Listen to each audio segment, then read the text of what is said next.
Here's a number almost nobody wants to look at. The typical American household reaches 60 with about $185,000 saved for retirement. That's the median, the middle of the pack, after a whole career of working.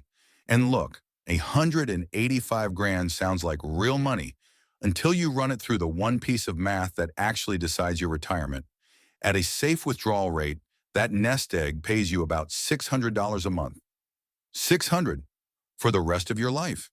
Add in the average Social Security check, and the typical 60-year-old is headed into retirement on roughly $2,600 a month. Most of them won't find that out until the day they stop working. But here's the part that should stop you cold. When you go look up the average, it tells you something completely different. The average says you're doing fine. The average says relax. The average is lying to you. And in the next few minutes, I'm going to show you exactly why the number you've been comparing yourself to is rigged, what the real number actually buys. The story of two 60-year-olds who started in the exact same place and ended up worlds apart. And the one window, open right now for just a few short years, that can still change everything. No hype, just the math and the data. Let's get into it. So let's start with why the number everybody quotes is so dangerous. Go ahead and search, how much has the average 60-year-old saved? You'll get a comforting answer, north of $500,000. For people in their late 50s and early 60s, the average retirement balance is about $537,000. $500,000. Feels reassuring, right? Here's the problem. That's the average, the mean. And the mean is the single most misleading number in personal finance. Picture 10 people in a room. 9 of them have $50,000 saved. The 10th is a retired surgeon with $5 million. Now ask, what's the average savings in that room? It's over $500,000. Technically true, completely useless, because 9 out of 10 people in that room have nowhere near it. That's exactly what's happening to the national number. A small slice of very wealthy households drags the average way, way up, and leaves everyone else either feeling like a failure for not matching it, or worse, thinking they're fine when they're not. So throw out the average.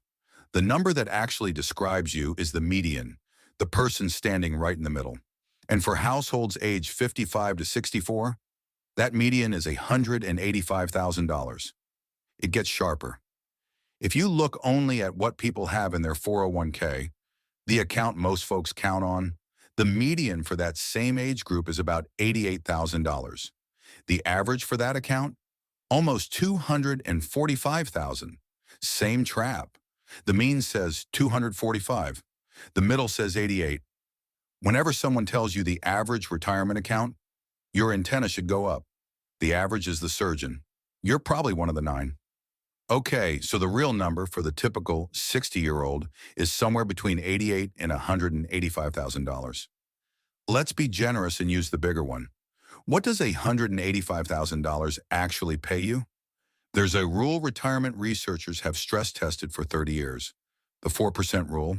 In your first year, you can pull about 4% of your savings, adjust it for inflation each year after, and have a strong chance of not running out over a 30-year retirement.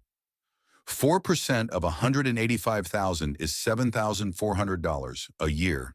Divide that by 12, and your nest egg, your entire life savings, is handing you about $617 a month. Now, you're not living on that alone. The average Social Security check in 2026 is right around $2,000 a month. Stack them together, and the typical 60-year-old is looking at a retirement income of about $2,600 a month. Call it $31,000 a year. That's not a catastrophe, but it is a long way from the retirement most people are picturing. No big trips, no cushion when the roof goes or the car dies. You're one bad surprise away from real trouble. And that's the median outcome, the middle. Half of your neighbors are looking at less. This is the gap nobody talks about, the difference between the number in your account, which feels big, and the income it actually produces, which feels small. $185,000 is a comforting balance. $600 a month is a wake-up call. So why does this blindside so many people? 3 reasons. First, 6 figures feels like a finish line. The first time your statement crosses $100,000, your brain files it under, I made it.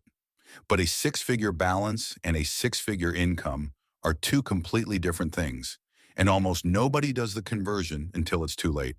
Second, the average is everywhere. Every headline, every chart, every backyard conversation quotes the mean.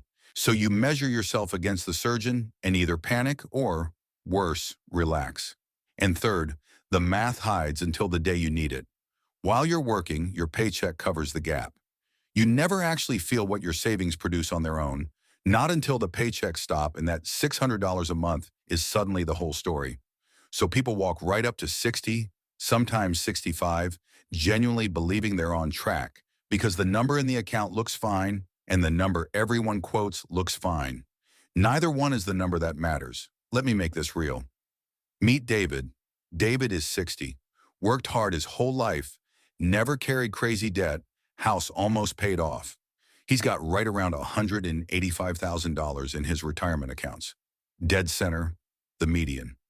Whenever he checked the headlines, the average was higher than what he had, but close enough that he figured he was basically fine. On track.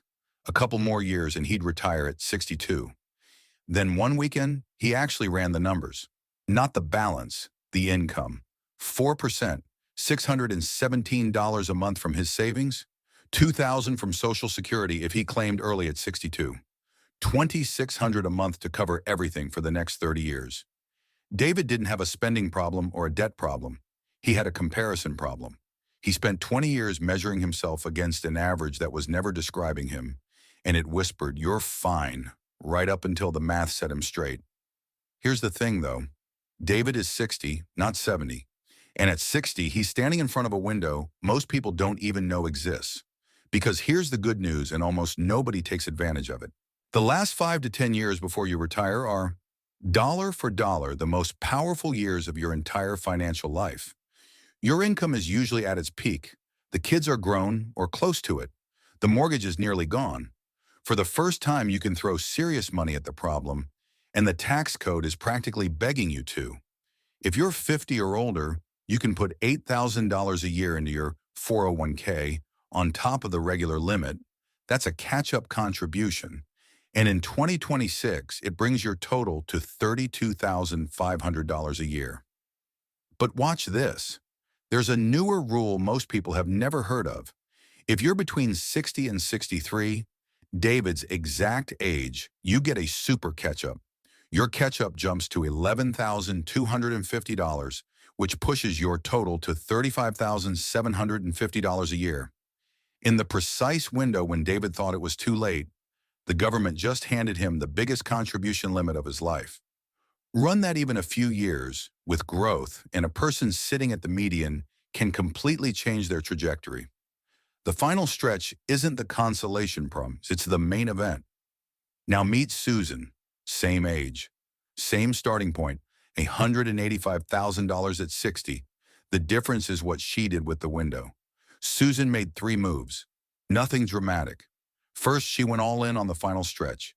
Kids launched, mortgage almost gone. She funneled everything she could into that super catch-up, stacking real money into her 60s, the exact years David assumed were a write-off. Second, she worked 2 years longer than she'd planned. Not because she had to forever, just to let the savings compound and to shorten the number of years her money had to stretch. And third, she waited on Social Security. Every year she delayed past her full retirement age, her check grew by about 8%, guaranteed for life. By waiting, she turned that $2,000 check into something a lot closer to real security. Same $185,000 at 60. But Susan stopped comparing herself to the average and started building her own number. A few years later, she wasn't living on $2,600 a month. She had room to breathe. Same start. Completely different finish. The gap between them wasn't luck or income. It was knowing the window was open and using it. So here's the shift I want you to make. Stop asking, how do I compare to the average? It's the wrong question, built on a rigged number. Start asking, what's my number? And your number is simpler than the industry wants you to believe. Take what you actually expect to spend in a year in retirement, subtract whatever Social Security will cover, and multiply what's left by 25. That's the 4% rule, flipped around. 25 times your annual gap, that's the number you're actually chasing. That's it. That one calculation tells you more than every average savings by age headline combined. Because it's about you, your life, your spending, your gap, not a surgeon you'll never meet dragging up a number you'll never have. So let's bring it home. The typical American hits 60 with $185,000, a balance that feels like comfort and pays like a part-time shift. In the average everyone quotes, it was never your number. It was the surgeon in the corner, making the room look richer than it is. But if you're anywhere near 60, you are not out of options. You're standing in the strongest 5 to 10 years you'll ever have, with the biggest contribution limits of your life, and a social security check that grows every year you can wait.